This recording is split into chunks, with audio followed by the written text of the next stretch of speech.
Tyre জ্বালিয়ে সড়ক আটকে বিভিন্ন স্থানে বিএনপির মনোনয়ন বঞ্চিতদের বিক্ষোভ। চট্টগ্রাম সীতাকুণ্ডে 4 নেতাকে বহিষ্কার।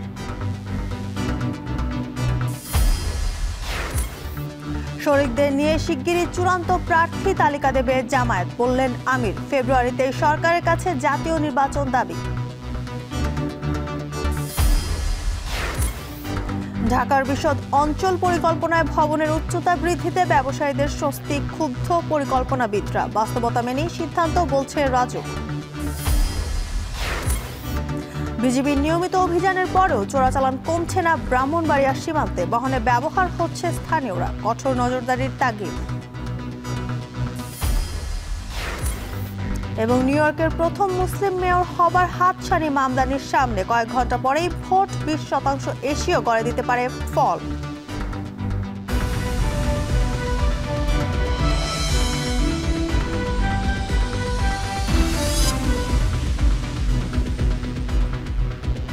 স্বাগত এখন বাজারে। পুরো আয়োজনে আপনাদের সঙ্গে আছে আমি জানসিন জ্যোতিকা। বড় চমক রেখে ত্রয়োদশ জাতীয় সংসদ নির্বাচনের প্রার্থী তালিকা ঘোষণা করল বিএনপি। দলের চেয়ারপারসন বেগম খালেদা জিয়া ফিরছেন ভোটের লড়াই। তিনি লড়বেন বগুড়া 7, দিনাজপুর 3 ও ফেনী 1 আসনে। আর দলের ভারপ্রাপ্ত চেয়ারম্যান তারেক রহমান প্রথমবারের মতো নির্বাচনে অংশ নেবেন বগুড়া 6 আসন থেকে। 237টি আসনে প্রার্থী ঘোষণা করে দলের মহাসচিব জানান, বাকি আসনগুলোতে শরিকদের অথবা ধানের শীষের প্রার্থীর নাম ঘোষণা হতে পারে। বিস্তারিত জাওয়াদ মাহমুদের প্রতিবেদনে। ত্রয়োদশ জাতীয় সংসদ নির্বাচনে লড়ছেন বিএনপি চেয়ারপারসন বেগম খালেদা জিয়া। বগুড়া 7, দিনাজপুর 3 ও ফেনী 1 থেকে এবার তিনি প্রার্থী হচ্ছেন। 17 বছর পর জাতীয় নির্বাচনে অংশ নিচ্ছেন বিএনপির এই নেত্রী। সবশেষ 2008 সালে অংশ নিয়েছিলেন বগুড়া 6, 7 আর ফেনী 1 আসনে। আর প্রথমবারের মতো জাতীয় নির্বাচনে অংশ নিচ্ছেন বিএনপির ভারপ্রাপ্ত চেয়ারম্যান তারেক রহমান। লড়বেন মায়ের আসন বগুড়া 6 থেকে। দিনাজপুর 3 বেগম খালেদা জিয়া, দিনাজপুর সদর থেকে বেগম খালেদা জিয়া। ফেনী 1 বেগম খালেদা জিয়া। বগুড়া 7 বেগম খালেদা জিয়া। বগুড়া 6 তারেক রহমান। ত্রয়োদশ জাতীয় সংসদ নির্বাচনে বিএনপির সম্ভাব্য প্রার্থী তালিকা ঘিরে আগ্রহ জমে ওঠে দল ও দলের বাইরে। সোমবার গুলশান চেয়ারপারসনের কার্যালয়ে সর্বোচ্চ নীতি নির্ধারণী ফোরামের বৈঠক হয়। ডাকা হয় দলের সাংগঠনিক সম্পাদকদেরও। বেলা 12:30টায় শুরু হওয়া এই বৈঠক গড়ায় সূর্যাস্ত পর্যন্ত। লন্ডন থেকে ভার্চুয়ালি ঘণ্টা 5 দীর্ঘ এই বৈঠকের নেতৃত্ব দেন বিএনপির ভারপ্রাপ্ত চেয়ারম্যান তারেক রহমান। ঢাকার বেশ কয়েকটি আসন সহ 300 আসনের কোথাও কোথাও জোটের প্রার্থী আসছে এমন খবর শোনা যাচ্ছিল।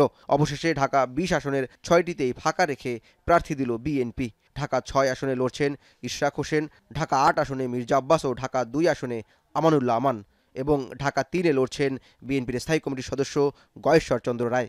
ঢাকা 1 খন্দকার আবু আশফাক, ঢাকা 2 আমানুল্লাহ আমান, ঢাকা 3 গয়েশ্বর চন্দ্র রায়, ঢাকা 4 তানভীর আহমেদ রবিন, ঢাকা 5 নবিউল্লাহ নবী, ঢাকা 6 ইশরাক হোসেন, ঢাকা 7 পরে ঘোষণা করা হবে, ঢাকা 8 মির্জা আব্বাস উদ্দিন আহমেদ, ঢাকা 9 পরে ঘোষণা করা হবে,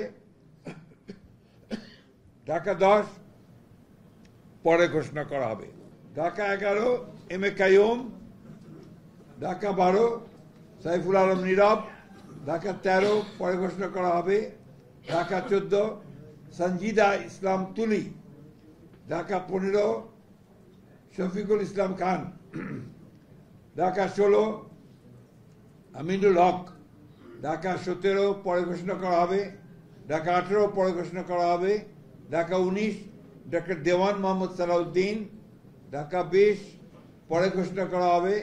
237 আসনের সম্ভাব্য প্রার্থী ঘোষণার পর মির্জা ফখরুল ঘোষণা দেন যে কোনো সময় স্থায়ী কমিটি প্রার্থীদের নাম পরিবর্তন করতে পারে। এখন এই যেটা আমরা ঘোষণা করলাম, এই প্রার্থী তালিকাটা হচ্ছে সম্ভাব্য প্রার্থী তালিকা। আমরা আমাদের প্রয়োজনে আমাদের স্ট্যান্ডিং কমিটি যে কোনো সময়টা পরিবর্তন করতে পারবো। ঠাকুরগাঁও 1 আসন থেকে নিজের প্রতিদ্বন্দ্বিতা করার কথা ঘোষণা দেন মির্জা ফখরুল ইসলাম আলমগীর। কক্সবাজার 1 বিএনপির স্থায়ী কমিটির সদস্য সালাউদ্দিন আহমেদ, চাঁদপুর 1 ইহসানুল হক মিলন, কুমিল্লা 3 স্থায়ী কমিটির আরেক সদস্য ও প্রবীণ রাজনীতিক খন্দকার মোশাররফ হোসেন, নরসিংদী 2 স্থায়ী কমিটির সদস্য আব্দুল মঈন খান, ভোলা 3 হাফিজউদ্দিন আহমেদ বীর বিক্রম, চট্টগ্রাম 10 স্থায়ী কমিটির সদস্য আমির খসরু মাহমুদ চৌধুরী, চট্টগ্রাম 7 হুমাম কাদের চৌধুরী, সিলেট 2 আসনে গুম হওয়া ইলিয়াস আলীর স্ত্রী তাহসিনা রুশদি লুনার প্রার্থিতা চূড়ান্ত করেছে বিএনপি। 237 আসনে বিএনপির সম্ভাব্য প্রার্থী ঘোষণার মধ্য দিয়ে দল বার্তা দিল আগামী ত্রয়োদশ জাতীয় সংসদ নির্বাচনে ধানের শীষের জন্য একক প্রার্থীর হয়ে যেন সবাই কাজ করে। এবং এর প্রতিফলন আমরা দেখলাম যখন এই গুলশানে বিএনপির চেয়ারপারসন কার্যালয়ের সামনে এখানে কর্মী সমর্থকদের ভিড়, এবং তারাও বলছেন আগামী নির্বাচনে যাদের নাম ঘোষণা করা হয়েছে প্রার্থী হিসাবে তাদের পক্ষ হয়ে এবং ধানের শীষকে বিজয়ী করার জন্য সবাই ঐক্যবদ্ধ হয়ে কাজ করবে। গুলশান বিএনপির চেয়ারপারসন কার্যালয়ের সামনে থেকে জাওয়াদ মাহমুদ এখন। সারা দেশের বিভিন্ন জেলায় মহাসড়ক অবরোধ করে বিক্ষোভ করেছেন বিএনপির মনোনয়ন না পাওয়া প্রার্থীর সমর্থকরা। বিএনপির মনোনয়ন বাতিলের দাবিতে সড়কে টায়ার জ্বালিয়ে বিক্ষোভ করেছে তারা। বিভিন্ন জেলার প্রতিনিধিদের পাঠানো তথ্য ও ছবিতে বিস্তারিত প্রতিবেদনে। বিএনপির সম্ভাব্য মনোনয়ন তালিকায় পছন্দের প্রার্থী না থাকার জন্যই এমন ক্ষোভ দেশের বিভিন্ন স্থানে। বেশ কিছু আসনে মনোনয়ন বাতিলের দাবি তুলছেন সমর্থকরা। চট্টগ্রাম 4 আসনে বিএনপি চেয়ারপারসনের উপদেষ্টা আসলাম চৌধুরীকে মনোনয়ন না দেয়ায় সীতাকুণ্ডে ঢাকা চট্টগ্রাম মহাসড়ক অবরোধ করে বিক্ষোভ করেন সমর্থকরা। সীতাকুণ্ডে মহাসড়কের 3টি স্থানে অবস্থান নিয়ে এই বিক্ষোভ চলে। এতে মহাসড়কের দুপাশে আটকা পড়ে শত শত যানবাহন, বিপাকে ঢাকা চট্টগ্রামে যাতায়াত করা শত শত যাত্রী। স্থানীয়রা জানায় কেন্দ্রীয় বিএনপি থেকে চট্টগ্রাম 4 আসনে কাজী সালাউদ্দিনের নাম ঘোষণার পরপরই সড়কে নেমে আসেন আসলাম চৌধুরীর সমর্থকরা। কেন্দ্রের কাছে এবং দেশনায়ক তারেক রহমানের কাছে এই সীতাকুণ্ড নেতাকর্মীদের একটাই দাবি এই অবৈধ নমিনেশন প্রত্যাহার করে অবিলম্বে। এখানে লোকাল মনে হয় কোন এমপিকে হয়তো বা নমিনেশন দেয় না মনে হচ্ছে, শুনছিলাম। এখন দেখি যে এই অবস্থা আমরা দাঁড়ায় আছি সবাই। আমি বাড়িতে যাইতে পারতেছি না, সেজন্য এখন হঠাৎ অবরোধ দেখছিলাম। ঢাকা ভাঙ্গা এক্সপ্রেসওয়ের মাদারীপুরের শিবচরে সড়ক অবরোধ অগ্নিসংযোগ করে বিক্ষোভ করেছে বিএনপির মনোনয়ন বঞ্চিত সাজ্জাদ হোসেন সিদ্দিকীর কর্মী সমর্থকরা। সন্ধ্যা 7:30টার দিকে ঢাকা ভাঙ্গা এক্সপ্রেসওয়ের শিবচর উপজেলায় এই বিক্ষোভ কর্মসূচি হয়। এদিকে নাটোরের লালপুরে মনোনয়ন প্রত্যাশী ডাক্তার ইয়াসির আরশাদ রাজনের সমর্থকদের ওপর হামলার অভিযোগ উঠেছে নাটোর 1 আসনের মনোনয়নপ্রাপ্ত ফারজানা শারমিন পুতুলের সমর্থকদের বিরুদ্ধে। এ সময় জিল্লুর রহমান নামে রাজনের এক সমর্থক আহত হয়। এতে এলাকায় উত্তেজনা বিরাজ করছে। মেহেরপুরের গাংনীতে বিএনপির মনোনয়ন বাতিলের দাবিতে সড়কের টায়ার জ্বালিয়ে বিক্ষোভ করেছে জেলা বিএনপির সভাপতি জাবেদ মাসুদ মিল্টন সমর্থিত নেতাকর্মীরা। সোমবার রাত 8টার দিকে শহরের বিভিন্ন সড়ক ঘুরে বিক্ষোভ মিছিল করেন তারা। এ সময় নেতাকর্মীরা অবৈধ মনোনয়ন মানি না বলে স্লোগান দিতে থাকেন। জেলা বিএনপি এবং এর সমস্ত অধীনস্থ কমিটির পক্ষ থেকে এই মনোনয়নকে প্রত্যাখ্যান করছি। দীর্ঘ 17 বছর লড়াই সংগ্রাম করেছি জাবেদ মাসুদ মিল্টনের সাথে। আমরা চাই জাবেদ মাসুদ মিল্টনকেই নমিনেশন দিতে হবে। কুষ্টিয়া 3 আসনে মনোনয়ন বঞ্চিত বিএনপির স্থানীয় সরকার বিষয়ক সম্পাদক ও সাবেক সংসদ সদস্য অধ্যক্ষ সোহরাবুদ্দিনের সমর্থকরা রাস্তায় টায়ার জ্বালিয়ে কুষ্টিয়া ঝিনাইদহ মহাসড়ক অবরোধ করে বিক্ষোভ মিছিল করেছেন। রাত 9টায় শহরের সড়কে টায়ার জ্বালিয়ে বিক্ষোভ প্রদর্শন ও প্রতিবাদ মিছিল করেন তারা।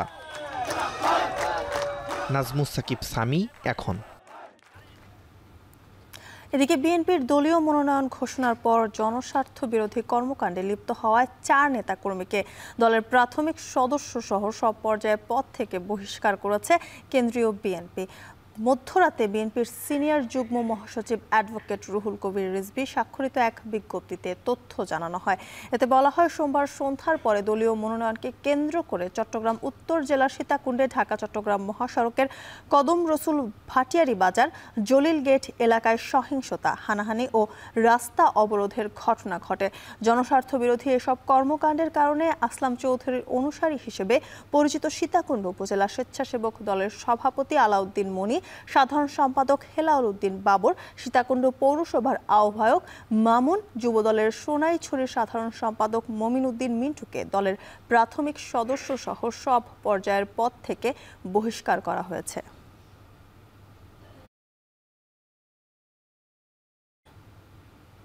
ত্রয়োদশ জাতীয় সংসদ নির্বাচনের জন্য কয়েকটি আসনে অনানুষ্ঠানিকভাবে প্রার্থী নির্ধারণ এনসিপি। জানা গেছে দলের শীর্ষ কয়েক নেতা লড়বেন কোনো কোনো আসন থেকে। দলীয় সূত্র জানিয়েছে এনসিপির আহ্বায়ক নাহিদ ইসলাম লড়বেন ঢাকা 11 আসন থেকে, আর দলের সদস্য সচিব আখতার হোসেন প্রার্থী হবেন রংপুর 4 থেকে। এছাড়া হাসনাত আবদুল্লাহ কুমিল্লা 4, সার্জিস আলম পঞ্চগড় 1, নাসির উদ্দিন পাটোয়ারি ঢাকা 18, আরিফুল ইসলাম আদিব ঢাকা 14, তাসনিম জারা ঢাকা 9, সরওয়ার তুষার নরসিংদী 2, হান্নান মাসুদ নোয়াখালী 6 ও SM সাইফ মুস্তাফিজ সিরাজগঞ্জ আসন থেকে লড়বেন। এদিকে রাতে দলের এক বিজ্ঞপ্তিতে জানানো হয়, মুখ্য সমন্বয়ক নাসির উদ্দিন পাটোয়ারির নেতৃত্বে 10 সদস্যের নির্বাচন পরিচালনা কমিটি গঠন করেছে এনসিপি।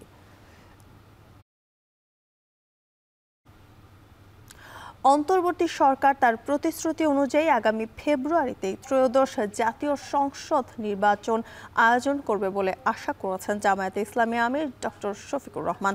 তবে রাজনৈতিক উত্তেজনা যেন মতবিরোধের রূপ না নেয়, সেজন্য দলগুলোকে সতর্ক থাকার আহ্বান জানিয়েছেন তিনি। সৌদি আরব, যুক্তরাষ্ট্র ও যুক্তরাজ্যে দীর্ঘ সফর শেষে মধ্যরাতে দেশে ফিরে একথা বলেন তিনি। মেহরাব সুমনের প্রতিবেদন।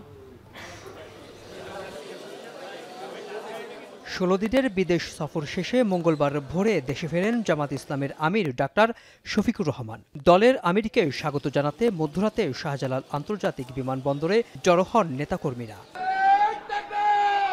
বিমানবন্দরে ডাক্তার শফিকুর রহমান বলেন, নির্বাচন কমিশনের প্রযুক্তিগত ত্রুটি থাকায় অনেকে এখনো ভোটার হতে পারেননি। প্রবাসীদের ভোটার হতে নির্বাচন কমিশনের শর্ত জুড়ে দেওয়ার সমালোচনা করেন তিনি। দীর্ঘদিনের বঞ্চনা এবং নির্বাচন কমিশনের প্রযুক্তিগত ত্রুটি থাকায় অনেকে এখনো ভোটার হতে পারেননি। প্রবাসীদের ভোটার হতে নির্বাচন কমিশনের শর্ত জুড়ে দেওয়ার সমালোচনা করেন তিনি। অক্টোবরের 30 তারিখ পর্যন্ত সময় বেঁধে দেওয়া হয়েছিল। এই সময়ের ভিতরে যে সফটওয়্যার এখানে ইনস্টল করা হয়েছে এটা ফাংশন করে নাই প্রপারলি, যার কারণে আগ্রহ থাকা সত্ত্বেও, চেষ্টা থাকা সত্ত্বেও অনেকেই কিন্তু ভোটার হতে পারেননি। আমাদের দাবি থাকবে নির্বাচন কমিশনের কাছে কমপক্ষে আরও 15 দিন এই সময় বর্ধিত করা হোক। আমরা বলবো, একজন নাগরিকের প্রমাণের জন্য তার আইডি কার্ড, ন্যাশনাল আইডি যথেষ্ট। জুলাই সনদ বাস্তবায়ন, গণভোট সহ বেশ কয়েকটি ইস্যুতে সাম্প্রতিক রাজনৈতিক উত্তেজনা যেন মতবিরোধের রূপ না নেয় সে ব্যাপারে সতর্ক করেন জামাত আমির। তবে সরকারের প্রতিশ্রুতি সময়ে নির্বাচনের দাবি করেন তিনি। চূড়ান্ত তালিকাটা সময় মতো আমরা ইনশাল্লাহ কেন্দ্রের পক্ষ থেকে ঘোষণা করব। আমাদের মধ্যে মতানৈক্য হোক, তবে দোয়া করেন মতবিরোধ যেন না হয়। মতের ভিন্নতা থাকবে, এটাই গণতন্ত্রের সৌন্দর্য। সব দল তো এক দল নয়, সবগুলা দল ভিন্ন ভিন্ন, তাদের দৃষ্টিভঙ্গিতেও কিছু পার্থক্য থাকবে, এটাই স্বাভাবিক। পবিত্র ওমরা পালন এবং যুক্তরাষ্ট্র ও যুক্তরাজ্য সফরের উদ্দেশ্যে 19 অক্টোবর ঢাকা ত্যাগ করেন ডাক্তার শফিকুর রহমান। সফরে বিভিন্ন দেশের সরকারি বেসরকারি বিভিন্ন সংস্থার সাথে বৈঠক করার কথাও জানান তিনি। সরকারি বেসরকারি গুরুত্বপূর্ণ সংস্থা এবং ব্যক্তিদের সাথে বৈঠকে মিলিত হই, যে দুনিয়ার সকলের সাথেই আমরা সম্মানজনক সম্পর্ক চাই। এই সম্পর্কটা হবে মিউচুয়াল রেসপেক্ট এবং ইকুইটির ভিত্তিতে। মেহরাব সুমন, এখন, ঢাকা। মহানগরী ঢাকার নগর পরিকল্পনায় আবারও বড় পরিবর্তন। নতুন করে অনুমোদন পেয়েছে ঢাকা মহানগর ইমারত নির্মাণ বিধিমালা 2025, যাতে স্থান ভেদে দ্বিগুণেরও বেশি বাড়ানো হয়েছে ভবনের উচ্চতা। এতে ব্যবসায়ীদের স্বস্তি মিললেও নগরীর বাসযোগ্যতা নিয়ে ক্ষুব্ধ পরিকল্পনা ও পরিবেশবিদরা। অনেকের তো ক্ষোভ খোদ রাজুকের উপরেই। অভিযোগের জবাবে বাস্তবতা মেনেই পরিকল্পনা প্রণয়নের দাবি রাজুক চেয়ারম্যানের। আরও জানাচ্ছেন আতিক মেজবাহ লগ্ন।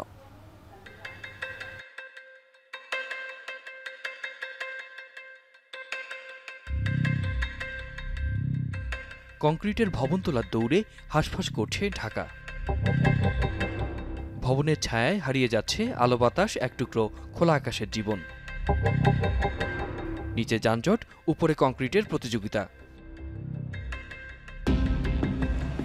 এই বিশৃঙ্খল ও অব্যবস্থাপনার নগরীকে নতুন করে নিয়মের মধ্যে আনতে 2008 সালে ডিটেইল এরিয়া প্ল্যান বা ড্যাব নিয়ে আসে রাজধানী উন্নয়ন কর্তৃপক্ষ রাজুক, যার লক্ষ্য ছিল টেকসই ও দীর্ঘমেয়াদী নগর পরিকল্পনা। কিন্তু সময়ের সাথে নগর তার যে গতিবিধির পরিবর্তন ঘটিয়েছে তার সাথে খাপ খাইয়ে নিতে 2022 থেকে 2035 সাল অবধি নতুন ড্যাপের আহ্বান করে রাজধানী উন্নয়ন কর্তৃপক্ষ রাজুক।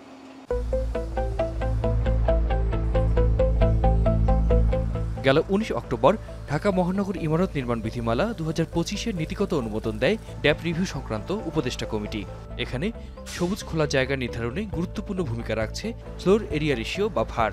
আর এই ভারের মানের উপর ভিত্তি করেই জানা যায় ওই এলাকায় সর্বোচ্চ কত উচ্চতার ভবন নির্মাণ করা যাবে। সংশোধিত ড্যাপে মিরপুর, মহাখালী, মোহাম্মদপুর, পুরান ঢাকা ও খিলগাঁও সহ বিভিন্ন এলাকায় বাড়ানো হয়েছে উচ্চতার সীমা। এর মধ্যে করাইল, খিলক্ষেত আর মিরপুর টিওএইচএসে উচ্চতা সীমা বেড়েছে দ্বিগুণেরও বেশি। আগে যেখানে অনুমোদন ছিল 5 তলা ভবনের, সেখানে এখন নির্মাণ করা যাবে 10 থেকে 11 তলা পর্যন্ত।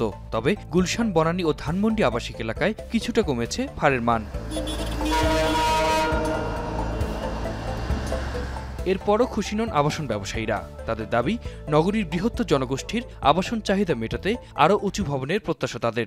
ডেভেলপারদের জন্য বা ভূমি মালিকদের জন্য অস্বস্তি রয়ে গেছে, যেখানে আরেকটু এলিমিনেট হতে হবে। কারণ ঢাকার জমির দাম কত, হিউজ।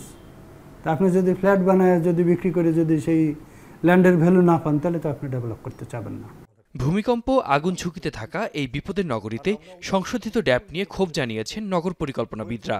কমিটিতে থাকা তাদের পরামর্শ মানা হয়নি। ব্যবসায়ীদের সুবিধা দিতেই পরামর্শ অগ্রাহ্য করার অভিযোগ তাদের।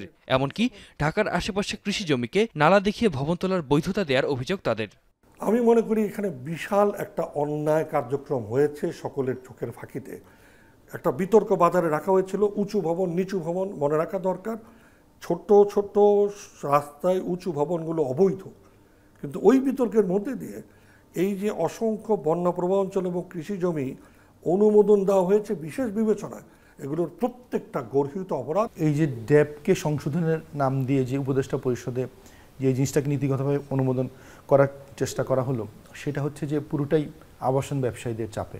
যেই শহরে দিনকে দিন তাপ বাড়ছে, যেই শহরে বিল্ডিংগুলোর ভেতরে আলো বাতাস ঢোকার কোনো আয়োজন নাই, সেই শহরে আপনি আরও ফার বাড়িয়ে বিল্ডিংগুলোকে আরও উচ্চতর করে, তাহলে এই শহরে কি আরও আরবান হিট আইল্যান্ড যেটা বলি, নগরের তাপ বাড়ছে, সেটা আরও বাড়াবেন। অভিযোগের উত্তর জানতে রাজুক ভবনে যায় এখন টিভি। সেখানে গিয়ে দেখা মেলে চেয়ারম্যানের টেবিল ঘিরে আবাসন ব্যবসায়ীদের ভিড়। চেয়ারম্যানের দাবি, বাড়তি জনসংখ্যার চাহিদা ও আবাসন বাস্তবতা মেনেই নির্ধারিত হয়েছে নতুন ভার। আমরা চেষ্টা করছি সবাইকে অ্যাকোমোডেট করার। তবে এখানে এটা ঠিক যে মূল পার্থক্যটা সব শেষে যায় দুই জায়গায় দাঁড়াইছে। ডেভেলপারদের কিছু দাবি ছিল, আবার প্ল্যানারদের কিছু দাবি ছিল। অ্যাকচুয়ালি বাস্তবতার নিরিখে আমরা মাঝামাঝি বলবো না, যতটুকু সম্ভব এই বাস্তবতার নিরিখে আমরা একটা সিদ্ধান্ত আমরা প্রস্তাব দিছি। এবং এই প্রস্তাবটা কিন্তু তাদেরও ছিল, যারা প্ল্যানার্স, আর্কিটেক্ট, ইঞ্জিনিয়ার সবারই কিন্তু এই প্রস্তাবটা ছিল। এইটা আমরা আমাদের যে মন্ত্রিপরিষদের যে কমিটি ছিল সেই কমিটিতে আমরা দিছি। পরিকল্পনায় কোনো অসঙ্গতি থাকলে ভবিষ্যৎ সংশোধনীতে তা ঠিক করা হবে বলেও জানান তিনি। আতিক মেজবালগ্ন, এখন, ঢাকা। ব্রাহ্মণবাড়িয়ার সীমান্ত দিয়ে বেরোচ্ছে চোরাচালান। বাজারের চাহিদা অনুযায়ী বিভিন্ন পণ্য আনছে চোরা কারবারিরা। যদিও বিজিবির নিয়মিত অভিযানে ধরা পড়ছে বিপুল মাদক ও চোরাই পণ্যের চালান। আর চোরাই পণ্য বহনে ব্যবহার করা হচ্ছে সীমান্তের বাসিন্দাদের। তবে চোরাচালান সহ অপরাধ ঠেকাতে সীমান্তে কঠোর নজরদারির কথা জানিয়েছে বিজিবি। আজিজুল সঞ্চয়ের প্রতিবেদনে দেখুন বিস্তারিত। বাইরে দ্রুত করে বিএসএফ চলে আসবে। ব্রাহ্মণবাড়িয়ায় সীমান্ত দিয়ে এভাবেই চলে ভারতীয় মাদক ও পণ্য চোরাচালান। মৌসুম অনুযায়ী চোরাই পণ্য আসছে বাংলাদেশে। ভারতীয় মাদক, গরুর মাংস, স্মার্টফোনের ডিসপ্লে, ক্যান্সারের ওষুধ, চশমা, এমনকি ফুচকাও আছে নিয়মিত চোরাচালানের তালিকায়। জেলার কসবা, আখাউড়া ও বিজয়নগর উপজেলা ভারত সীমান্তবর্তী। এ 3 উপজেলার বিভিন্ন সীমান্ত দিয়ে সীমান্ত রক্ষীদের চোখ ফাঁকি দিয়ে মাদক ও বিভিন্ন চোরাই পণ্য আনছে চোরা কারবারিরা। আর এসব চোরাই পণ্য বহনে ব্যবহার করা হচ্ছে সীমান্তের বাসিন্দাদের। ওটা যতই করাই হোক, চোরাচালান ঠিকই আছে। ওই দিক দিয়ে ইডাল দিয়া পাঠাই দেয় মাল, আর এরাও এখান থেকে টাকা পয়সা ইডাল দিয়ে পাঠাবো পুটলা বন্ধা। বিভিন্ন ধরনের মাদক আসছে, তারপরে মোবাইলের ডিসপ্লে, তারপরে বিভিন্ন ধরনের ব্র্যান্ডের মোবাইল ইন্ডিয়া থেকে আসছে। চোরাচালানকারী যারা করতেছে এরা তো পয়সা দিয়া মালিকরা এই সীমান্ত এলাকার যুবকরা দিয়ে এইগুলা করা, তো এরা এদিকে আনা নেওয়া করে, কিছু পয়সা পাহারাতে। এরা আসলে স্মাগলিং এরা করে না, এরা লেবার। তবে বিজিবির অভিযানে প্রতিনিয়ত ধরা পড়ছে মাদক ও চোরাই পণ্যের চালান। গেল 10 মাসে আখাউড়া, বিজয়নগর ও হবিগঞ্জের ধর্মগড় সীমান্ত থেকে 100 কোটি টাকারও বেশি মাদক ও চোরাই পণ্য জব্দ করেছে বিজিবির 25 ব্যাটালিয়ন। ধরা পড়েছে 48 জন চোরাকারবারি। যে সকল লোকাল ছেলেদেরকে ক্যারিয়ার হিসেবে ইউজ করা হয় তারা খুব অল্প বয়সী, 13-14 বছরের বয়সী। তারা সেই এলাকার সব কিছু চেনে, সব জায়গা চেনে, যার ফলে তারা যখন নিয়ে আসতে যায় এবং আমাদের বিজিবি সদস্যরা যখন অ্যাম্বুশ করে, সেক্ষেত্রে দেখা যায় যে অনেক ক্ষেত্রেই তারা তাদের হাতে যে মালটা আছে বা যে আইটেমটা আছে সেটাকে ফেলে দিয়ে তারা দৌড়ে পালিয়ে যায়। আর জেলা প্রশাসক বলছেন, সংসদ নির্বাচনকে সামনে রেখে অবৈধ কিছু যেন দেশে না ঢুকতে পারে, সেজন্য সীমান্তে আরও কঠোর নজরদারি করার নির্দেশনা দেওয়া হয়েছে বিজিবিকে। নির্বাচন সামনে আসছে, এই জন্য বিজিবিও প্রখর দৃষ্টি রাখছে বর্ডারগুলোতে, সেই জন্য আমাদের এই ধরাগুলো পড়ছে আর কি। বিজিবি এখন আরও জোরদার হচ্ছেও এবং আরও জোরদার হবে, একটা কিছু যাতে অবৈধভাবে বাংলাদেশে ঢুকতে না পারে সেই বিষয়ে তারা সদা সতর্ক। ব্রাহ্মণবাড়িয়া জেলার 73 কিলোমিটার সীমান্ত ভারতের সঙ্গে। এর মধ্যে 31 কিলোমিটারের সুরক্ষায় বিজিবির 25 এবং বাকি 46 কিলোমিটার রয়েছে 60 ব্যাটালিয়নের দায়িত্বে। আজিজুল সঞ্চয়, এখন ব্রাহ্মণবাড়িয়া। আরএফএল ওয়াটার পাম্পের অটো থার্মাল টেকনোলজি, যা বেশি হিটে নষ্ট হয় না, শতভাগ মসৃণ ব্রাশ ইম্পেলার নিশ্চিত করে অধিক পানির flow. RFL water pump on করলে পানির তুফান। শীতকালীন সবজির সরবরাহ বাড়ায় মাগুরায় পাইকারি পর্যায়ে কমেছে সবজির দর। সপ্তাহের ব্যবধানে 10 থেকে 60 টাকা পর্যন্ত কমেছে সবজির দাম। তবে খুচরা পর্যায়ে এখনও সবজির দর বেশ চড়া। বিস্তারিত জানাতে মাগুরার একতা কাঁচা বাজার থেকে যুক্ত হচ্ছেন বিশ্বজিৎ বাপি। বাপি, পাইকারিতে সবজির দর কমলেও খুচরা পর্যায়ের প্রভাব না পড়ায় কি বলছেন ব্যবসায়ী এবং ক্রেতা বিক্রেতারা, জানাবেন।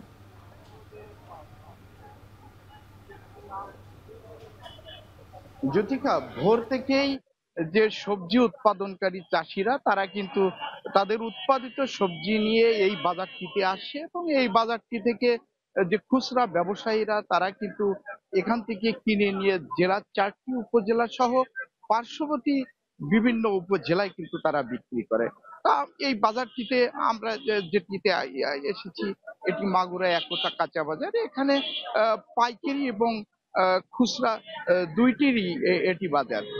তো বাজারটিতে যেটা আমরা ঘুরে দেখেছি, যে সকাল থেকেই যে কৃষকরা তাদের যে উৎপাদিত সবজি, এই সবজি কিন্তু বেশ কিন্তু কম দামে বিক্রি করছে। যেমন আপনাকে বলি যে যেমন লাউ 5 থেকে 10 টাকা দামে বিক্রি হচ্ছে, কিন্তু এখানে যেটি খুচরা ক্রেতা তারা যেটা জানাচ্ছে যে তারা কিন্তু এই লাউটি কিন্তু 30 থেকে 35 টাকা করে বাজার থেকে কিনছে। তো এখানে একটা প্রশ্ন ক্রেতাদের যাচ্ছে, সেটা হলো একই জায়গায় যেখানে ঘন্টাখানেক বা 1.5 ঘন্টা আগে যেখানে বিক্রি হয়েছে 5 থেকে 10 টাকা একটি লাউ, সেখানে কিন্তু 1 ঘন্টা পরেই একই জায়গায় সেখানে কিন্তু বিক্রি হচ্ছে 25 থেকে 30 কিংবা 35 টাকা একটি লাউ। তো এ বিষয়ে আমরা ব্যবসায়ীদের সাথে কথা বলেছি, তারা যেটা জানিয়েছে যে এটি কাঁচামাল এবং যে পাইকারি ব্যবসায়ীরা তারা কিন্তু এখানে কম দামে বিক্রি করছে এবং যে খুচরা ব্যবসায়ীরা তারা কিন্তু এই দামটি কিন্তু বেশ কিন্তু বেশি নিচ্ছে।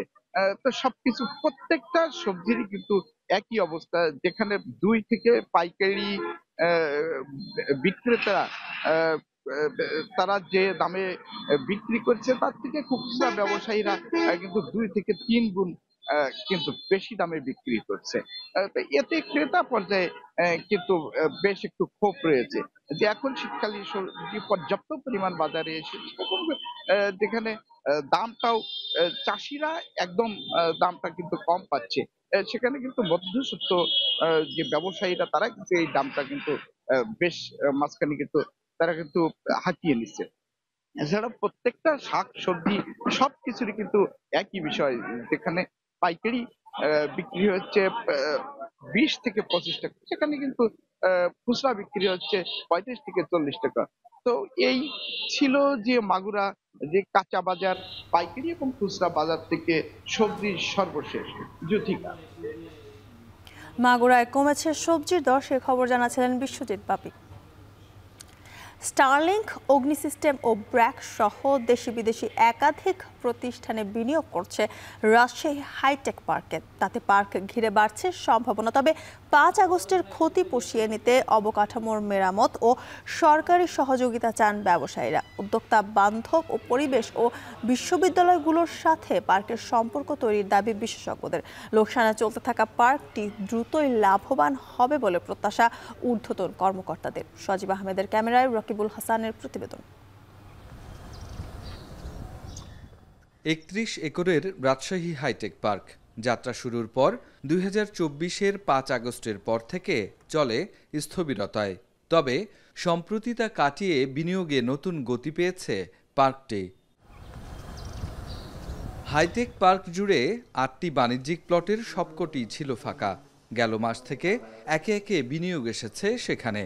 40 বছরের জন্য 1 একরের প্লটে গ্রাউন্ড স্টেশন নির্মাণ করেছে মার্কিন প্রতিষ্ঠান স্টারলিংক। পাশের প্লট বরাদ্দ নিয়েছে দেশীয় আইটি প্রতিষ্ঠান অগ্নি সিস্টেম। এছাড়া 2 একরের ব্র্যাক আইটি আর 12তলা অত্যাধুনিক সিলিকন টাওয়ারে 2400 বর্গফুট জায়গা নিচ্ছে প্রাণ আরএফএল সহ একাধিক প্রতিষ্ঠান। তাতে দ্রুতই ব্যস্ত হয়ে উঠবে হাইটেক পার্ক। আইটি ইনকিউবেশন সেন্টারে এখন 7টা কোম্পানি কার্যক্রম পরিচালনা করছে। সেখানেও কোনো ফাঁকা স্পেস আমাদের নেই, অর্থাৎ ওটা পরিপূর্ণভাবেই কার্যক্রম পরিচালনা করছে। এবং এই সিলিকন টাওয়ার যেটাতে আমরা দেখতেছি 12 তলা বিশিষ্ট, এই বিল্ডিংয়ে আমাদের 19টা কোম্পানিকে আমরা স্পেস বরাদ্দ দিয়েছি, যারা এখন অলরেডি অনেকে কাজ করছে, অনেকে তাদের অফিস ডেকোরেশনের কাজ শুরু করেছে। সবচেয়ে বড় যেটা অ্যাচিভমেন্ট 5 তারিখের পরে, 5 আগস্টের পরে, সেটা আমাদের এখানে স্টারলিংকের একটা গ্রাউন্ড স্টেশন করা হয়েছে এবং 1 একর জমি তাদেরকে বরাদ্দ দেওয়া হয়েছে। এছাড়া আরেকটি প্রতিষ্ঠান অগ্নি সিস্টেমস, তাদেরকেও 1 একর জমি বরাদ্দ দেওয়া হয়েছে। তবে হাইটেক পার্কের বর্তমান ব্যবসায়ীরা বলছেন নিরাপত্তা, উপযুক্ত পরিবেশ তৈরি আর প্রাতিষ্ঠানিক ব্র্যান্ডিংয়ে পিছিয়ে আছে কর্তৃপক্ষ। পাশাপাশি গেল 5 আগস্টের ঘটনায় ব্যবসায়ীদের ক্ষয়ক্ষতি পুষিয়ে না দেয়ায় বড় বিনিয়োগে ঝুঁকি মনে করছেন তারা। আমার কাছে যে কনসার্নটা সেটা হচ্ছে সিকিউরিটি কনসার্ন। হাইটেকের বাউন্ডারিটা এখনও কোথাও কোথাও অরক্ষিত, এটা একটা পয়েন্ট। আর একটা জিনিস হচ্ছে এখানকার সিসিটিভি ক্যামেরা সিস্টেম এবং এখানকার এন্ট্রি এক্সিটের যে আগের যে সিস্টেমগুলো ছিল, এটাকে যদি আবার নতুন করে করা যায়, এটা একটা পয়েন্ট। আমাদের যে ক্ষতিটা হয়েছিল সেটার অডিট বা বিভিন্ন কিছু ক্লিয়ার হয়েছে, বাট সে ক্ষতিপূরণটা কিন্তু আমরা এখনও কোনো কোম্পানি পাই নাই। তো এইটা যদি কোম্পানিগুলোকে প্রোভাইড করা যায়, তাহলে কোম্পানিগুলো আরও বেটার কিছু করবে। যারা রাজশাহী কেন্দ্রিক আছেন মানুষজন, যারা এই সফটওয়্যার ইন্ডাস্ট্রিতে বা টেক ইন্ডাস্ট্রিতে আসতে চায়, তাদের জন্য একটা বিশাল বড় অপরচুনিটি হচ্ছে যে তারা একটা হাবে এসে, একটা জায়গাতে এসে অনেকগুলো কোম্পানি পেয়ে যায়, তাদের সাথে সরাসরি কথা বলার সুযোগ পায় এবং অনেক ক্ষেত্রে সেশন চালু হয় বা কোর্স ছাড়ে। এদিকে হাইটেক পার্কের উপপরিচালক বলছেন, নষ্ট লিফট, নিরাপত্তা কন্ট্রোল রুম ও অন্যান্য সুবিধার জন্য চাহিদা পাঠানো হয়েছে মন্ত্রণালয়ে। সরকার ব্যবসা করার জন্য শুধুমাত্র নয়, সরকার এখানে একটা সেক্টরকে, একটা ইন্ডাস্ট্রিকে দাঁড় করানোর জন্য কাজ করছে। কাজে এই ইন্ডাস্ট্রি দাঁড় করানো যে খুব রাতারাতি হয়ে যাবে এরকম না। সিলিকন ভ্যালি কিন্তু 2-1 বছরে হয় নাই। ফলে আমাদের এই আইটি ইন্ডাস্ট্রিটাও আপনার শক্তিশালী হয়ে উঠতে প্রয়োজনীয় সময় দরকার। তো সেই সময়টা আমরা দিতে চাইছি, সেই সময়টা আমরা দিব এবং আমরা সরকারের পক্ষ থেকে আসলে ব্যবসা চিন্তা করে না করে আমরা আসলে ওই সেক্টরটাকে কী করে দাঁড় করানো যায় আগামীর জন্য, সেই লক্ষ্যে কাজ করছি। আইটি বিশেষজ্ঞরা বলছেন, হাইটেক পার্কের কর্মীদের মিল ও নিরবিচ্ছিন্ন পাওয়ার সাপ্লাই নিশ্চিত করতে হবে। পাশাপাশি দক্ষ কর্মী পেতে বিশ্ববিদ্যালয়গুলোর সাথে সম্পর্ক তৈরি করতে হবে বলছেন তারা। যে সিকিউরিটি ক্যামেরা নাই সেগুলো দেওয়া যেতে পারে, তারপরে পর্যাপ্ত যেন এন্ট্রান্স, যেন সবাই যেন সেখানে যেতে না পারে, যেতে গেলেও যেন হচ্ছে যে আপনার একটা কন্ট্রোলের মধ্যে দিয়ে যেতে হয়, সে ধরনের একটা ব্যবস্থা আমার মনে হয় করা উচিত।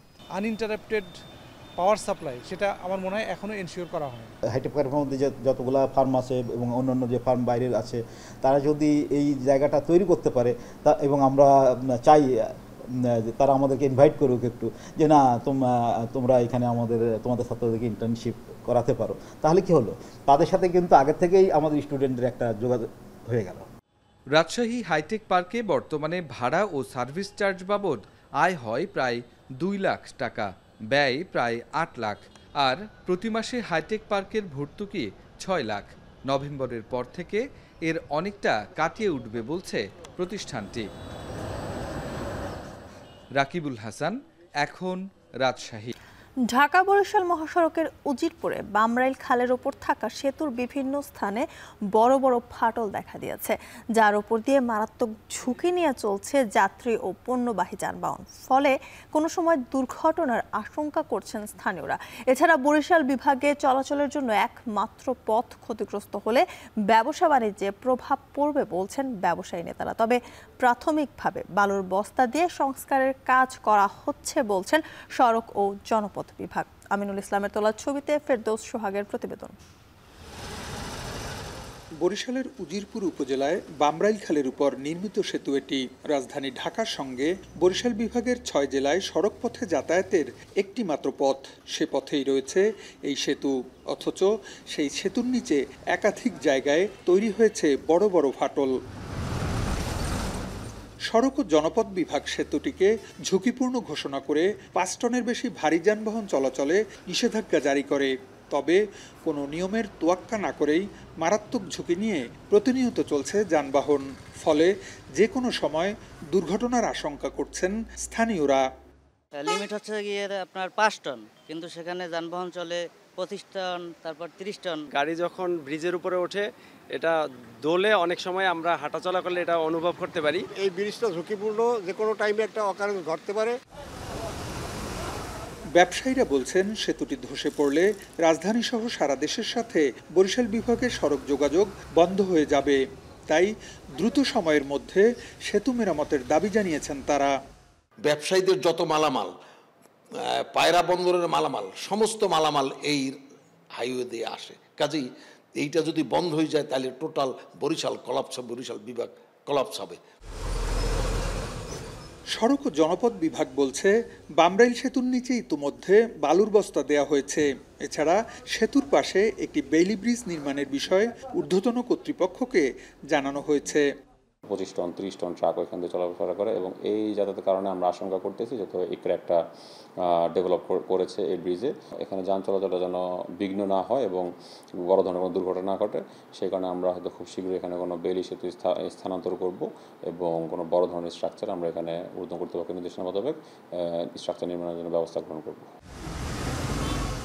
বামরাইল সেতু কবে নির্মাণ করা হয়েছিল সুনির্দিষ্ট কোনো তথ্য নেই সড়ক ও জনপথ বিভাগের হাতে।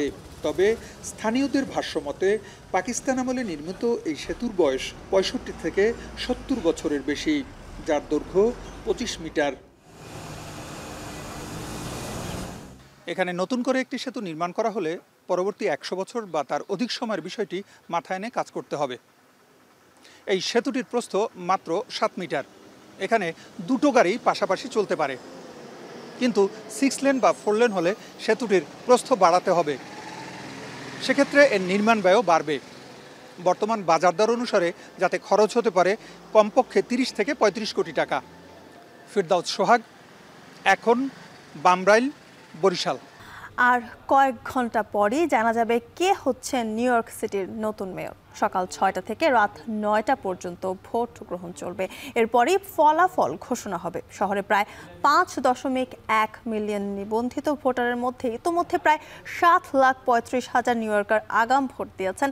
তাতেও এগিয়ে আছেন ডেমোক্রেটিক প্রার্থী জোহরান মামদানি। শেষ পর্যন্ত জিতলে তিনি হবেন নিউ ইয়র্কের প্রথম মুসলিম মেয়র। বিস্তারিত জানাচ্ছেন আব্দুল আহাদ। ভারতীয় বংশোদ্ভূত বাবা মায়ের সন্তান জোহরান মামদানি জন্মেছেন উগান্ডায়, কিন্তু বেড়ে উঠেছেন নিউ ইয়র্কে। বাংলাদেশিরা তাকে নিজেদের প্রার্থীর মতোই দেখছেন। বাংলাদেশের গ্রামগঞ্জের নির্বাচনের মতোই উৎসবের আমেজ এখন নিউ ইয়র্কের বাংলাদেশি পাড়াগুলোয়। প্রাইমারিতে জেতার পেছনে বাংলাদেশি নারীদের অবদান স্বীকার করলেও মূল নির্বাচনে বাংলাদেশি আন্টি আঙ্কেলরা ইতিহাস পরিবর্তন করবে বলেও বিশ্বাস স্বয়ং Zohran মামদানির। Many of them are in this room. I would be remiss if I also didn't say the Bangladeshi uncles who stood with us as well as the Bangladeshi youngsters. মাত্র ৩৩ বছর বয়সী state assemblyman Zohran প্রগতিশীল রাজনীতির পরিচিত মুখ। তার বার্তা স্পষ্ট, এমন এক মানবিক শহর যেখানে গণপরিবহন, বাসস্থান, স্বাস্থ্য ও শিক্ষা থাকবে সকলের নাগালে। মুসলিমরাও অন্য সবার মতো মর্যাদা নিয়ে বসবাস করবে। And that is the city hall that I endeavor to build. A city hall where people can not just see themselves in it, but a city hall where they can understand that that government cares about them, cares about their welfare, and will fight for them. No matter where they were born, no matter what religion they have, no matter their name, it is their city, and it is our job to deliver it for them. Are you ready? ৩৭তম mayor নির্বাচন চলছে ইতিহাস খ্যাত new York সিটিতে, যা যুক্তরাষ্ট্রের অর্থনৈতিক ও সাংস্কৃতিক রাজধানী। প্রায় ৪০০ বছরের ইতিহাসে এই শহরে কখনো কোনো মুসলিম এমনকি কোনো এশীয় বংশোদ্ভূত মেয়র নির্বাচিত হননি। বর্তমানে শহরের প্রায় ৯% ভোটার মুসলিম, আর এশীয় বংশোদ্ভূত নাগরিকদের হার ২০% বেশি। বিশেষজ্ঞরা বলছেন এই ভোটাররাই এবার ফল নির্ধারণে ভূমিকা রাখবেন। All of this in a city where more than 1 million of its residents are Muslim. And I know that what Muslim New Yorkers want and deserve is the same thing as every other community. Equality and respect. Nothing more. তবে শেষ মুহূর্তে সমীকরণ বদলেছে। Democratic mayor Eric Adams প্রার্থিতা প্রত্যাহার করে স্বতন্ত্র প্রার্থী সাবেক গভর্নর অ্যান্ড্রু কুমোকে সমর্থন দিয়েছেন। এরিকের মুসলিম বিরোধী বক্তব্য ও মিডিয়ার চাপ জোহরানের প্রচারণায় বড় চ্যালেঞ্জ তৈরি করেছে। মার্কিন প্রেসিডেন্ট ডোনাল্ড ট্রাম্পও প্রকাশ্যে তার বিরুদ্ধে অবস্থান নিয়েছেন। মোদিপন্থী ভারতীয়রাও জোহরানের বিরোধিতা করছেন। সবার লক্ষ্য মুসলিম ও প্রগতিশীল প্রার্থীকে আটকানো। তবে জোহরানের পাশে দাঁড়িয়েছেন সেলিব্রিটি রাজনীতিক বার্নি স্যান্ডার্স, আলেকজান্দ্রিয়া অকাসিও, ডেমোক্রেট নেতা হেকিম জাফরি এবং নিউ ইয়র্কের গভর্নরও। শেষ মুহূর্তে সাবেক প্রেসিডেন্ট বারাক ওবামার সমর্থন কৃষ্ণাঙ্গ ভোটারদের মন জয় করতে সাহায্য করতে পারে।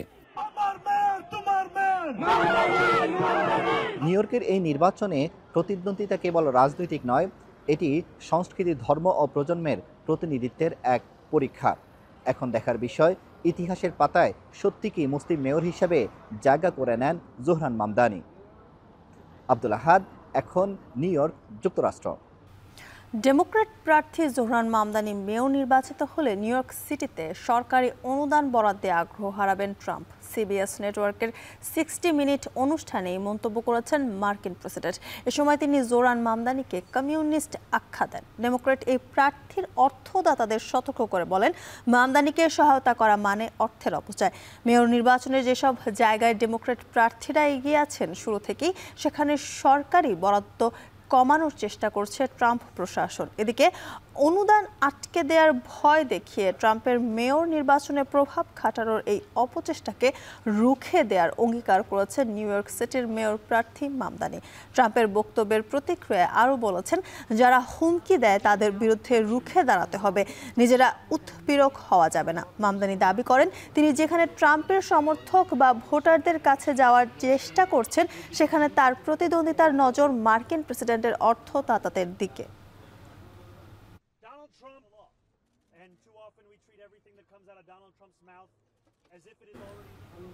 ফিলিস্তিনি বন্দীদের নির্যাতনের গোপন ভিডিও ফাঁসের সঙ্গে জড়িত ইসরায়েলি সেনাবাহিনীর সাবেক অ্যাডভোকেট জেনারেলকে গ্রেপ্তার করেছে পুলিশ। ইসরায়েলি জাতীয় নিরাপত্তা বিষয়ক মন্ত্রী আল জাজিরাকে জানিয়েছেন, স্থানীয় সময় সোমবার রাতে সাবেক সামরিক প্রসিকিউটর মেজর জেনারেল ইয়াফাত তমার ইয়েরুশালমিকে রাজধানীর তেল আবিব থেকে পুলিশের হেফাজতে নেওয়া হয়েছে। এর আগে বন্দীদের গোপন ভিডিও ফাঁসের পর এর দায় স্বীকার করে আত্মগোপন করেন সাবেক সামরিক প্রসিকিউটর। প্রাথমিক তদন্তে জানা গেছে, 2024 সালে দক্ষিণ ইসরায়েলের শেদে তেইমেন সামরিক কারাগারে এই নির্যাতনের ঘটনা ঘটে। ইসরায়েলের দেশের সরকারি সম্প্রচার মাধ্যম কান জানিয়েছেন সাবেক অ্যাডভোকেট জেনারেলের বিরুদ্ধে প্রতারণা, আস্থা ভঙ্গ, ক্ষমতার অপব্যবহার, বিচার প্রক্রিয়ার বাধা ও সরকারি তথ্য ফাঁসের অভিযোগ আনা হয়েছে। ভিডিও ফাঁসের এই ঘটনাকে দেশের ইতিহাসে গুরুতর ক্ষতি হিসেবে বর্ণনা করেছেন ইসরায়েলি প্রধানমন্ত্রী বেনিয়ামিন নেতানিয়াহু। להסתיר מעשיהם במגינים. הצילום כולל תיעוד של העבירה מיוחסת לאנשי המילואים, מעשה סדום בנסיבות אינוס. כן, אתה רוצה למות? בוא לפה עם המיקרופון, תוציא אותו מהר מהכיס, ככה שוברים... אני בא לעזור לך אופק. প্রথমবারের মতো নবনির্বাচিত ২৫ জন পরিচালকদের সবাইকে নিয়ে অনুষ্ঠিত হলো বিসিবির সভা। তবে দীর্ঘ সময় ধরে অনুষ্ঠিত সভায় চূড়ান্ত সিদ্ধান্ত এসেছে হাতে গোনা কয়েকটি বিষয়। বিস্তারিত জানাচ্ছেন আসাদুজ্জামান লিটন। ৬ অক্টোবর নির্বাচনের ফল ঘোষণার পরপরই দায়িত্ব বন্টনের জন্য এবং পরদিন কয়েকজন পরিচালককে নিয়ে সভা আয়োজন করেছিল বিসিবি। তবে ২৫ জন পরিচালকের সবাইকে নিয়ে পূর্ণাঙ্গ কোনো সভা অনুষ্ঠিত হয়নি। অবশেষে নির্বাচনের প্রায় ১ মাস পর প্রথমবারের মতো সকল পরিচালককে নিয়ে বিসিবির সভা, যেখানে আলোচনা হয় বিপিএল থেকে শুরু করে নানা ইস্যু নিয়ে। বিকেল ৩টার একটু পর শুরু হওয়া সভা চলে রাত প্রায় ১০টা পর্যন্ত। প্রায় ৭ ঘন্টার ম্যারাথন মিটিং শেষে সংবাদ মাধ্যমের মুখোমুখি হন বিসিবির ৪ পরিচালক, যেখানে আলোচনার নানা বিষয়বস্তু তুলে ধরেন তারা। ডিসকাশন এবং ডিবেটটা একটু বেশি হয়েছে। সামনে আয়ারল্যান্ড সিরিজ। আসন্ন ওই সিরিজের জন্য বাংলাদেশের সাবেক অধিনায়ক মোহাম্মদ আশরাফুলকে স্পেশালিস্ট ব্যাটিং কোচ হিসেবে নিয়োগ দিয়েছে বিসিবি। ব্যাটিং কোচ হিসেবে মোহাম্মদ সালাউদ্দিন থাকতেও আলাদা করে আরেকজন নিয়োগের কারণও জানিয়েছে সংস্থাটি। আমাদের এই মুহূর্তে আইডেন্টিফাই করা হয়েছে যে আমাদের কোথায় এডিশনাল সাপোর্ট দরকার আমাদের টিমে, তো সেটা বিবেচনা করে আমাদের মনে হয়েছে আমাদের ব্যাটিং এর ক্ষেত্রে এক্সট্রা সাপোর্ট দরকার এবং স্পেশালাইজড একজন ব্যাটিং কোচ দরকার টিমের সাথে। এই মুহূর্তে তো আয়ারল্যান্ড সিরিজটা পর্যন্ত এই সিদ্ধান্ত এসেছে, এরপরে আবার নেক্সট ওয়ার্ল্ড কাপের আগে বাদবাকি সিদ্ধান্ত নেওয়া হবে। বিসিবির নতুন পরিচালনা পর্ষদ শুরু থেকেই দেশের সর্বত্র ক্রিকেট ছড়িয়ে দেওয়ার কথা জানিয়েছে। এবারের মিটিংয়ে আলোচনা হয়েছে সে বিষয়েও। আমাদের যে প্রত্যেকটা হেডকোয়ার্টার বলতে পারছি ডিভিশনাল যে হেডকোয়ার্টারগুলো আছে, আমাদের এই বর্তমানে খেলা হয় ঢাকা, চিটাগাং এবং সিলেটে ইন্টারন্যাশনাল ম্যাচগুলো হয়। এছাড়াও আমরা বলেছি অতি শীঘ্র যত তাড়াতাড়ি সম্ভব যেন আমরা খুলনা, বরিশাল, রংপুর, রাজশাহী, বগুড়া এই 5টাকে কত শীঘ্রই যেন আমরা নিয়ে যেতে। আপনি যদি ক্রিকেটকে ডেভেলপ করতে চান, ভালো জায়গায় যেতে চান, তাহলে আমাদেরকে মনে হয় যে ওই যে আস্তে আস্তে অল্প অল্প করে যে হবে না, যত তাড়াতাড়ি পারা যায় এই ফ্যাসিলিটিসগুলো ডেভেলপ করতে হবে। গত বিপিএলে ওঠা ফিক্সিং এর অভিযোগ নিয়েও আলোচনা হয়েছে বোর্ড সভায়, তবে এ বিষয়ে মুখ খুলতে রাজি হননি কেউই। এদিকে দ্বাদশ বিপিএলে কোন কোন দল অংশ নেবে সেই তালিকা ৪ নভেম্বর জানানো হবে বলে জানিয়েছে বিসিবি। এবং ওই সব জায়গাগুলোকে ক্রিকেটকে খুব আসাদুজ্জামান লিটন, এখন, ঢাকা। শেষ করছি এখন বাজার, তবে তার আগে শিরোনামগুলো আরো একবার।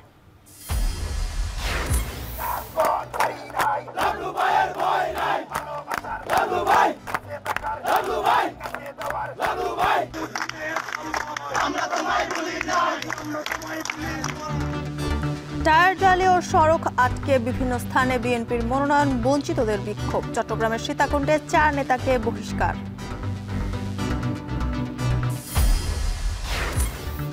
শরিকদের নিয়ে শিগগিরই চূড়ান্ত প্রার্থী তালিকা দেবে জামায়াত, বললেন আমির। ফেব্রুয়ারিতেই সরকারের কাছে জাতীয় নির্বাচনের দাবি।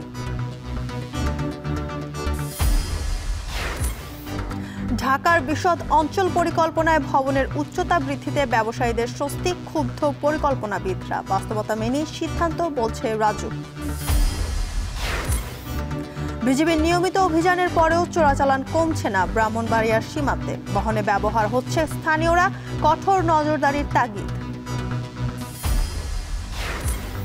এবং নিউ ইয়র্কের প্রথম মুসলিম মেয়র হবার হাতছানি মামদানির সামনে। কয়েক ঘন্টা পরেই ভোট, 20% এশীয় গড়ে দিতে পারে ফল। এই ছিল এখন বাজারে। এখন টেলিভিশন ওয়েবসাইটে দেখতে ভিজিট করুন এখন.tv। এছাড়া ফেসবুকে দেখতে ভিজিট করুন facebook.com/tv.এখন এবং ইউটিউবে দেখতে ভিজিট করুন youtube.com/c/এখন।